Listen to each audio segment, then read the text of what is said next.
আমার হাতটা ওনার এখানে মানে কোমরের পিছনে রাইফেল আছে, আমার হাতটা ওনার কোমরে দিয়ে বলল যে সাহস বেশি হয়ে গেছে না, এই দুইটা গুলিও তোমাদের লাগবে না। তখন আমি শুধু তাকে একটা কথা বললাম যে আপনার এখানে সক্ষমতা আছে, অসংখ্য ফোর্স আছে, আপনি চাইলে আমাদের মাত্র 2টা মানুষ টেনে হিস্ট্রে নিয়ে যেতে পারবেন, কিন্তু যাদের কাছে নিয়ে যাবেন তারা অন্তত এইটুকু বুঝতে পারবে যে আপনি আমাদেরকে কনভিন্স করতে পারেন নাই এবং আপনি ব্যর্থ হয়েছেন বলে আমাদেরকে টেনে হিস্ট্রে নিয়ে যাচ্ছেন। তো হাসনাদের ফোনে অসংখ্যবার কল দিচ্ছে ডিজিএফআইয়ের একজন ঊর্ধ্বতন অফিসার, ওনার র্যাঙ্ক সম্ভবত লেফটেন্যান্ট কর্নেল। তো কল দিতে যখন রিসিভ করা হচ্ছে না তখন মেসেজ দেওয়া হলো যে হয় আপনারা আমাদের রেসপন্স করবেন, বাসার নিচে নেমে আসবেন, না হলে আমরা বাসার উপরে যাব, আপনারা যে বাসায় যে ফ্ল্যাটে থাকেন জানালাটা খুললে নিচে তাকালে রাস্তায় আমাদেরকে দেখতে পাবেন। তো আমরা চাচ্ছি না আপনাদের পরিবারকে এখানে এঙ্গেজ করতে। তো আমরা সম্ভবত 15-16 তলায় ছিলাম। তো গ্লাস খুলে আসলেই দেখি রাস্তার পাশে একটা একদম কালো কাচের হাইস গাড়ি, সেখানে তারা দাঁড়ানো, সেখান থেকে তারা কথা বলছে। এবং তারা যেটা করেছে, হাসনাতের যেহেতু ফোন নাম্বারে কল করেছে, এরপর হাসনাত রিসিভ করলো এবং এভাবে বলছে যে আমরা চাচ্ছি না যে আপনাদের পরিবারকে এখানে জড়িয়ে আপনাদের সহ আপনাদের পরিবারকেও তুলে নিতে। যদি আপনারা চান যে এটা শুধু আপনাদের মধ্য দিয়ে যাক তাহলে আপনারা নেমে আসুন। এবং এরই কনসিকুয়েন্স হিসেবে ওই বাসার নিচে গিয়ে তারা ভাঙচুর পর্যন্ত করে। এবং হাসনাতকে 2টা খুবই সেন্সিটিভ বিষয়ে তখন থ্রেট দেওয়া হয়। একটা ছিল যে ওর বোন তখন অন্তঃসত্ত্বা ছিল 9 মাসের। তো এরকম বলা হয় যে আমরা তো চাচ্ছি না যে আপনার বোন এমন অসুস্থ অবস্থায় একটা কঠিন পরিস্থিতির মধ্য দিয়ে যাক, আমরা চাচ্ছি এটা শুধু আপনাদের উপর দিয়েই যাক, তাহলে আপনার বোন পর্যন্ত যেন এটা না যায়, যদি আপনারা এটা চান নেমে আসেন। এরপরও আমরা অনেক সময় ধরে আছি, কথা বলছি, নাহিদের সাথে যোগাযোগ করার চেষ্টা করছি কি করা যাবে ওই মুহূর্তে।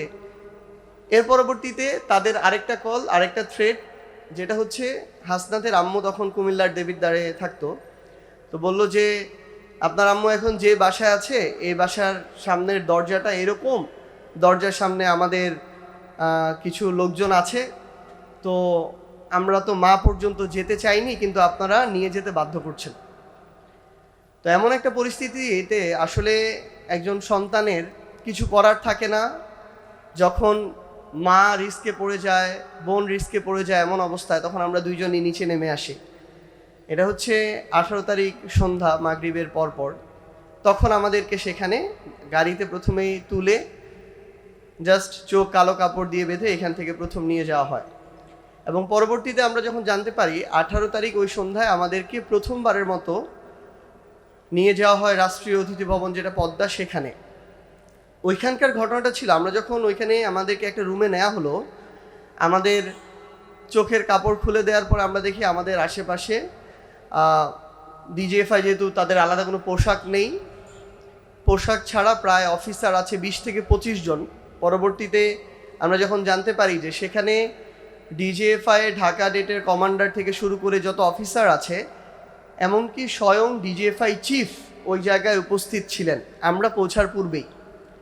এবং সেখানে নিয়ে যত ধরনের থ্রেট দেয়া যায়, যত ধরনের মানসিক চাপ তৈরি করা যায়, এবং এটা পর্যন্ত যে হয় আমাদেরকে কিছুক্ষণের মধ্যেই তারা কয়েকজন মন্ত্রীকে আসতে বলবে, তাদের সাথে আমাদের কথা বলতে হবে। ইতিমধ্যে আমরা সোশ্যাল মিডিয়ায় দিয়েছি আমাদের প্রাইভেট বিশ্ববিদ্যালয়ের প্রায় 60-70 জন ভাইকে ইতিমধ্যে হত্যা করা হয়েছে। মিডিয়ায় দেখানো হচ্ছে 15-20 জন, কিন্তু আমাদের কাছে প্রাপ্ত তথ্য অনুযায়ী প্রায় 60-70 জন। 18 জুলাই যেদিন আমাদের প্রাইভেট বিশ্ববিদ্যালয়ের ভাই বোনের রাস্তায় নামলো, তো আমরা ইতিমধ্যেই সোশ্যাল মিডিয়ায় লিখেছি রক্ত মারিয়ে সংলাপ নয়, এবং এটা সম্ভব না। আমরা এটা ডিসিশন নিয়ে নিয়েছি বিকালের মধ্যে যে আমরা আর কোনো সংলাপে যাব না, সংলাপ শেষ। তো ওইখানে গিয়ে যখন এই ধরনের এক পর্যায়ে টানা হেঁচড়ার পর্যায়ে চলে যাচ্ছে, ইতিমধ্যে আমরা হঠাৎ করে দেখলাম যে পাশে দূর দিয়ে দেখছি যে 3 জন মন্ত্রী আরেকটা রুমে গিয়ে বসছে। তখন ডিজিএফআই চিফ আমাদের রুমে চলে আসলেন এবং তাদের ভাষ্য হলো এরকম, স্বয়ং তিনি নিজে বললেন যে এটা আমি ব্যক্তি চিফের প্রশ্ন না, এটা আমার ডিজিএফআই প্রতিষ্ঠানটার মর্যাদার প্রশ্ন। আমি তোমাদের 2-4 জনের জন্য আমার প্রতিষ্ঠানের মর্যাদা ক্ষুণ্ণ হইতে দিব না, তাতে তোমরা থাকো বা না থাকো আমাদের কিছু যায় আসে না। এইভাবে ডিজিএফআই চিফ যখন বলেন তখন আমাদের কাছে জাস্ট একটা জিনিস মনে হচ্ছিল যে এই মুহূর্তে আমরা যেটা বলে এসেছি এর বাইরে বিন্দুমাত্র কিছু করা মানে হচ্ছে আমরা আমাদের যে কমিটমেন্ট, আমাদের ভাইরা যে আকাঙ্ক্ষায় রক্ত দিল, জীবন দিল, সেটার সাথে বিশ্বাসঘাতকতা। তখন আমি শুধু তাকে একটা কথা বললাম যে আপনার এখানে সক্ষমতা আছে, অসংখ্য ফোর্স আছে, আপনি চাইলে আমাদের মাত্র 2টা মানুষ টেনে হিস্ট্রে নিয়ে যেতে পারবেন, কিন্তু যাদের কাছে নিয়ে যাবেন তারা অন্তত এইটুকু বুঝতে পারবে যে আপনি আমাদেরকে কনভিন্স করতে পারেন নাই এবং আপনি ব্যর্থ হয়েছেন বলে আমাদেরকে টেনে হিস্ট্রে নিয়ে যাচ্ছেন। এবং আপনি নিয়ে যেতে পারবেন, কিন্তু যখন কথা বলবো কথা তো বের হবে আমার কণ্ঠ থেকে, আমার কলিজা থেকে। সেই কথা কি হবে সেটা আপনার নির্ধারণ করার কোনো সুযোগ নাই, সেটা আমরা ওইখানে যেটা বলার আমরা ওইটা বলবো। তা আমরা যখন এটা বলি উনি ব্যাপক ক্ষিপ্ত হন আমাদের 2জনের উপরেই, এবং সাথে সাথে উনি ওনার কয়েকজন অফিসার সহ বের হয়ে ওই যেখানে মন্ত্রীরা ছিলেন সেই রুমে চলে যান। প্রায় আরও 18-20 জন অফিসার আমাদের সাথে ছিল, সবাই ট্রেইনড আর্মির অফিসার। তারা যে যতভাবে, কেউ একটু শান্তভাবে বলছে, ঠান্ডাভাবে, সিম্প্যাথির জায়গায়, আবার কেউ এমনভাবে বলছে এখান থেকে বের হলে আমাদের লাশ বের হবে। ডুয়েল গেইম খেলা শুরু করেছে। তো পরবর্তীতে আমরা জানি না প্রায় আধা ঘন্টা ধরে এটা চলছে। ডিজিএফআই চিফ তার কয়েকজন অফিসার সহ কী কথা বললেন মন্ত্রীদের সাথে, আবার সেই মন্ত্রীরা বের হয়ে চলে গেল এবং সেই চিফ এসে আমাদেরকে সাথে সাথে মানে আরও ব্যাপক ক্ষিপ্তভাবে তিনি অর্ডার করলেন তার অধস্তন অফিসারদেরকে যে এদের 2টাকে সেফ হাউসে নিয়ে যাও, এবং সেখান থেকে আবারও আমাদেরকে চোখ বেঁধে ওই গাড়িতে তুলে আবার সেফ হাউসে নিয়ে যাওয়া হয়। হাসনাত যেটার কথা বলেছিল, এটা যেখান থেকে যেখানে নিয়ে গিয়েছে, এখন তো আমরা অবস্থান 2টাই জানি, দূরত্ব তখনকার রাত 10টা-11টার দিকে সর্বোচ্চ 2-3 মিনিটের, পদ্মা থেকে মৎস্য ভবনের একটু আগে পর্যন্ত, কিন্তু আমাদেরকে প্রায় 1 ঘন্টা ঘুরিয়ে ওই জায়গায় নিয়ে যাওয়া হয়। তো ওইখানে আমাদেরকে যখন রাত 10টা-11টা এরকম টাইমে নিয়ে যায়, সেখান থেকে শুরু করে তারপরের দিন রাত 8টা-9টা-10টা অ্যারাউন্ড, আমরা তো টাইম দেখতে পাচ্ছিলাম না, কারণ ওইখানে যে ছোট্ট রুমটাতে রাখা হচ্ছে কোনো কিছু নাই, নাথিং। তো আমরা বুঝতেও পারছি না বাইরে দিন না রাত। তো সেই জায়গায় এই পুরো টাইম আমাদেরকে না ঘুমাতে দিয়ে এক একজনকে এক এক রুমে নিয়ে যেভাবে পেরেছে তারা মানে তাদের জায়গা মতো টর্চার করেছে। এবং মানে এই টর্চারের ধরনটা ভিন্ন। আমরা টর্চার বলতে নর্মালি শারীরিক যে টর্চার বুঝি, শারীরিক টর্চার তো একটা স্বাভাবিক একটা প্রসেস, কিন্তু এরকম অসংখ্য তাদের কাছে প্রসেস আছে যেটা দিয়ে তারা আপনাকে যে কোনো মূল্যে কাবু করতে চায়।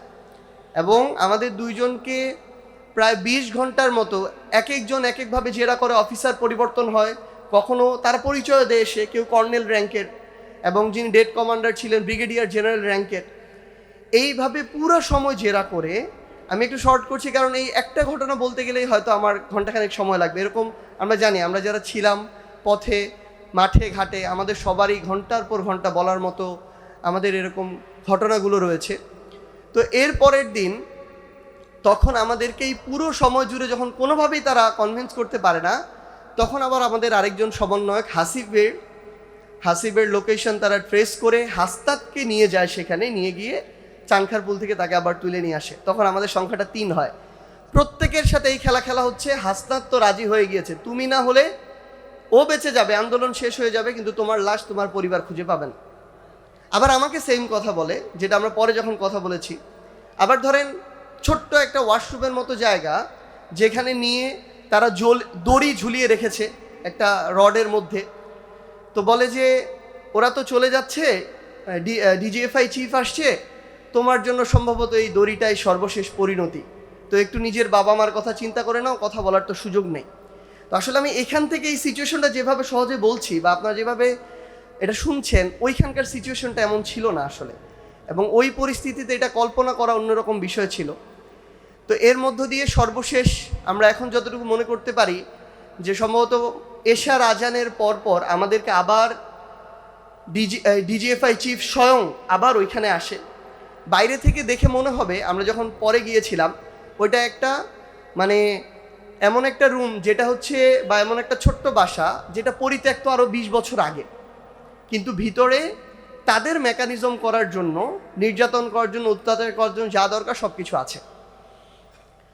তো সর্বশেষ ডিজিএফআই চিফ আবার আসলো। উনি যখন আসে 3-4-5টা গাড়ি আসে, একটা বহর আসে 20-30 জনের, এবং যেটা করা হলো যে ওইখানেও সর্বশেষ থ্রেট এবং সর্বশেষ কথা, আমাদেরকে তো কোনোভাবে রাজি করাতে পারবে না, আমরা ডিটারমাইন্ড। আমরা যখন একটু কথা বলার আমাদেরকে সুযোগ দেয় যে আমরা মরে যাব, কিন্তু আমরা আমাদের জায়গা থেকে ওই জায়গায় যেতে পারবো না, আমাদের ইতিমধ্যে 50-60 জন ভাইকে মেরে ফেলেছে। তো সর্বশেষ ডিজিএফআই চিফ এটা বলল যে এবার তোমাদের টেনে হোক হিস্ট্রি হোক আমরা নিয়ে যাব, যা বলার বলবা, কিন্তু আমরা নিয়ে যাব। এবং তারপরের দিন অনেকে বলে যে আমাদেরকে প্রথম দিনই মন্ত্রীদের কাছে নিয়ে গিয়েছিল, এরকম না, এর আগে প্রায় 30 ঘন্টা চলে গিয়েছিল নির্যাতনের, অত্যাচারের। এবং পরের দিন আমাদেরকে যখন ওইখানে নিয়ে যায়, আমরা দেখলাম যে আমাদেরকে আগে, আমরা যাওয়ার আগেই মন্ত্রীদের 3 জনকে এক রুমে নিয়ে বসিয়েছে। পরবর্তীতে আমাদেরকে তাদের সামনে দাঁড় করায়, আমাদেরকে বসানোর জন্য জায়গা দেয়। তো আমরা যখন বলেছি যে রক্তমারিয়া সংলাপ নয়, আমরা এখানে বসার কোনো সুযোগ নাই, তারা আমাদেরকে একটা জিনিস বলেছিল, আমাদের যে দাবিগুলো প্রথমে 8 দফা পরে 9 দফা, সেগুলো বলার আমাদের সুযোগ করে দিবে।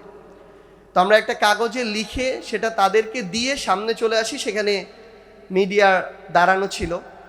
তো আমরা ওই দিন কীভাবে ডিজিএফআই দিয়ে শেখ হাসিনা পুরো তার সব কিছুকে নিয়ন্ত্রণ করতো, মিডিয়াকে, ওইটা আমরা দেখেছিলাম। আমাদেরকে তারা বলছে এইভাবে বলো যে আমরা কর্মসূচি প্রত্যাহার করলাম। আমরা আমাদের দফাগুলো ঘোষণা করার পরে শুরুতেও বলি রক্তমারিয়া সংলাপ নয়, শেষে বলি আমাদের কর্মসূচি চলমান থাকবে। তারা শুরুর অংশটাও কেটে দেয়, শেষের অংশটাও কেটে দেয়। প্রথমে মিডিয়ার 10টা ক্যামেরা দাঁড়ানো, তার পিছনে ডিজিএফআই এর প্রায় 20 জন অফিসার দাঁড়ানো। প্রথম বক্তব্য তাদের পছন্দ হয় নাই, দ্বিতীয়বার তারা আবার বলছে এই বক্তব্যটার প্রথম জিনিসটা বাদ দিতে হবে যে রক্তমারিয়া সংলাপ নয় তোমরা যেটা বলছো, শেষ কথাটা বাদ দিতে হবে যে কর্মসূচি যে প্রত্যাহার করলাম এটা বাদ দিতে হবে, শুধু কর্মসূচি ঘোষণা করবা। আবার আমাদেরকে দিল, আবার আমরা সেম জিনিসটা বললাম। তখন একজন এসে, মানে আমার হাতটা ওনার এখানে, মানে কোমরের পিছনে রাইফেল আছে, মানে ছোট যেগুলো পিস্তল, 2 পাশে 2টা, আমার হাতটা ওনার কোমরে দিয়ে বলল যে সাহস বেশি হয়ে গেছে না, এই 2টার তো 2টা গুলিও তোমাদের লাগবে না, তো সাহস একটু কমাও, নাহলে তোমরা তোমাদের পরিবার কেউই থাকতে পারবা না। আর এই যে আগে 1 লাইন বললা পরে 1 লাইন বললা, তোমরা কি মনে করো যে তোমরা বলছো তার মানে এটা চলে যাবে? দেখো কালকে এটা কিভাবে যায়। এবং এটাই হয়েছে। পরবর্তীতে তারা যখন প্রচার করেছে, তাদেরকে হয় বাধ্য করা হয়েছে বা নিজের ইচ্ছা করেছে, আমরা জানি না। তারা প্রথম লাইনটাও প্রথমে প্রচার করে নাই, শেষ লাইনটাও করে নাই।